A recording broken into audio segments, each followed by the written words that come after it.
मुंगेरी लाल जी थे, उनके बारे में बोलते कि हसीन सपने देखने में कौन सा जीएसटी लगता है, हैं? मंत्री जी, भाजपा पर जो है वोट चोरी के आरोप लगे हैं और लगातार कांग्रेस जो है वो प्रदर्शन कर रही है, कहाँ देखते हैं? नाच आप तिरंगा यात्रा निकाल रहे हैं वो विरोध में नाच ना होए आंगन टेढ़ा। लोगों का देखिए, आप एक बात समझिए, अभी हम लोग आजादी का पर्व मना रहे हैं और उसी दिन जिस दिन हम लोगों को आजादी मिली तो इस देश के एक संत श्रद्धेय महात्मा गांधी जी ने कहा कि देखो भाई, अब हमारा कांग्रेस का काम पूरा हो गया है, कांग्रेस को खत्म कर देना चाहिए, देश की आजादी मिल गई है, अब जरूरत नहीं है।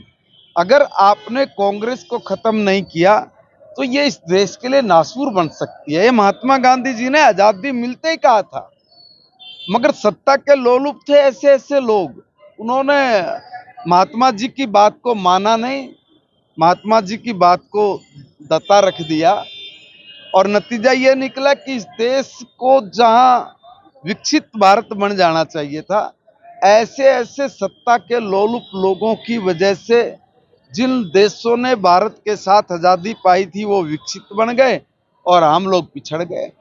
ये जो पिछड़ेपन का कारण रहा है, ये सत्ता के लोभी लोगों के कारण रहा है, जिन्होंने देश से प्रेम नहीं, जिनको अपनी सत्ता से प्रेम है, स्वयं सत्ता में कैसे रहें।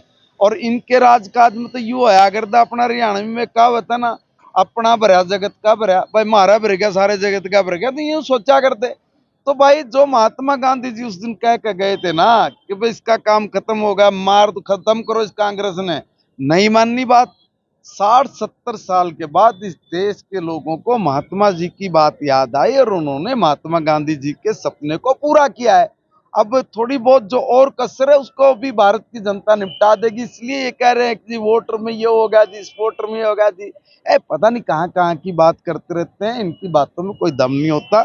जब इनके ऊपर आके पड़ती है तब ये खिसियानी बिल्ली खंबा नोचे वाली बात करने शुरू कर देते हैं। सुरजेवाला के बेटे जो है आदित्य सुरजेवाला ने मुख्यमंत्री को कॉमेडियन बताया है। चलिए देखिए भाई, वो पता नहीं सुरजेवाला जी कौन सी रामलीला में कौन सा नाटक करते हैं, हमें तो समझ में नहीं आता। झूठ सदन में खड़ा होकर भी इतने तरीके से बोलते हैं।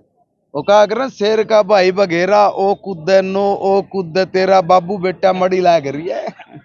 हिंदी, हिंदू और हिंदुस्तान कितने मजबूत हुए हैं, क्योंकि हिंदी का जिक्र आपने जिक्र उठाया।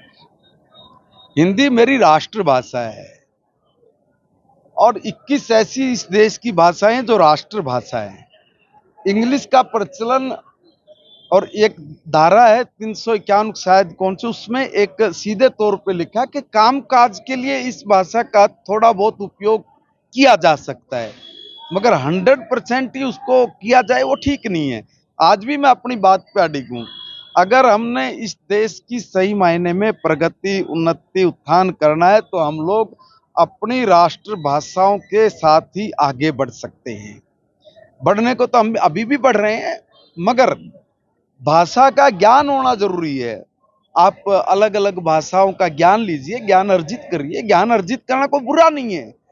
अंग्रेजी सीखिए, फ्रेंच सीखिए, जापानी सीखिए, जितनी भाषा आप सीखिए जिसका नॉलेज, ताकि हमारे लिए काम आए, उपयोग में आए। मगर यहाँ हर चीज में उसी का उपयोग करेंगे तो हम पिछड़ गए हैं। अगर मैं अभी आपको कहूं कि देखिए भाई, आपको स्वयं भी कि इंग्लिश में एक ये पत्र लिखो, आप 14 बार सोच के लिखोगे चाहे आप कितनी फराटेदार इंग्लिश जानते हो, और अगर आप हिंदी में हो तो तुरंत लिखोगे, लब टप टप मेरा नाम राजेश है और मैं फलाना फलाना, मैं यूं काम चाह रहा हूं। सामने वाले को भी दिक्कत नहीं है। देखिए, जिस भाषा का उपयोग करने से सर्वसाधारण को भी समझ आ जाए, वो भी उसके अनुरूप अपनी बात कह सके, वो हमारी मातृभाषा है। अपनी मातृभाषा से प्रेम करना, अपनी मातृभाषा में काम करना, ये गर्व और गौरव की बात है। बाकी भाषाओं का ज्ञान होना जरूरी है, उसमें कोई आपत्ति नहीं है।